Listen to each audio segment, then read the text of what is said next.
Γιορτάζεται για εμένα χωρίς εμένα. Όπως θα ξέρεις, πλησιάζουμε ξανά στην ημερομηνία των γενεθλίων μου. Κάθε χρόνο γίνεται γιορτή προς τιμήν μου, έτσι και φέτος. Αυτές τις ημέρες ο κόσμος κάνει πολλά ψώνια. Γίνονται διαφημίσεις μέχρι και στο ράδιο, την τηλεόραση και παντού κανείς δεν μιλά για κάτι άλλο εκτός από το τι λείπει μέχρι να έρθει εκείνη η μέρα. Είναι ευχάριστο να ξέρω ότι τουλάχιστον μία μέρα το χρόνο κάποιοι με σκέφτονται. Όπως θα γνωρίζεις, πριν από πολλά χρόνια ξεκίνησαν να γιορτάζουν τα γενέθλιά μου. Στην αρχή φαινόντουσαν να καταλαβαίνουν και με ευχαριστούσαν για αυτό που έκανα για εκείνους.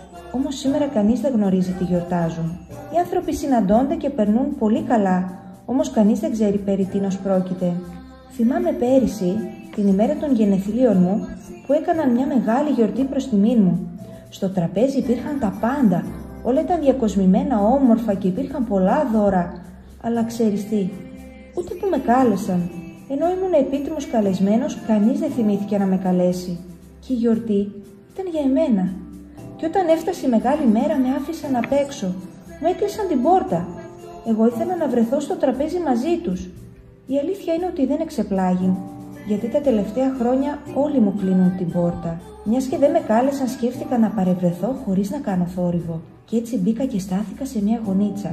Διασκέδαζαν όλοι.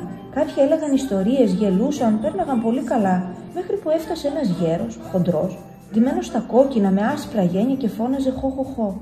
Λες και είχε πιει λίγο παραπάνω. Κάθισε βαριά σε μια πολυθρόνα και όλοι έτρεξαν κατά πάνω του λέγοντας Άγιε Βασίλη.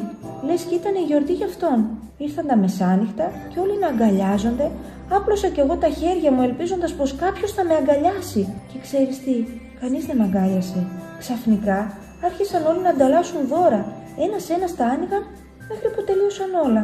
Πλησίασα να δω μήπως παρελπίδα υπήρχε κάποιο και για μένα, αλλά δεν υπήρχε τίποτα.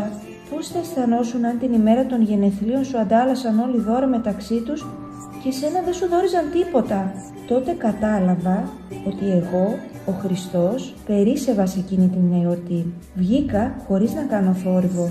Έκλεισα την πόρτα και αποσύρθηκα. Κάθε χρόνο που περνάει είναι χειρότερα. Ο κόσμος θυμάται μόνο το δείπνο, τα δώρα και τις γιορτές. Κανείς δεν θυμάται εμένα. Θα ήθελα αυτά τα Χριστούγεννα να επιτρέψεις να έρθω στη ζωή σου, να αναγνωρίσεις ότι πριν από 2.000 χρόνια ήρθα σε αυτόν τον κόσμο για να δώσω τη ζωή μου για εσένα, στο Σταυρό, και να σε σώσω. Το μόνο που θέλω σήμερα είναι να το πιστέψεις με όλη σου την καρδιά.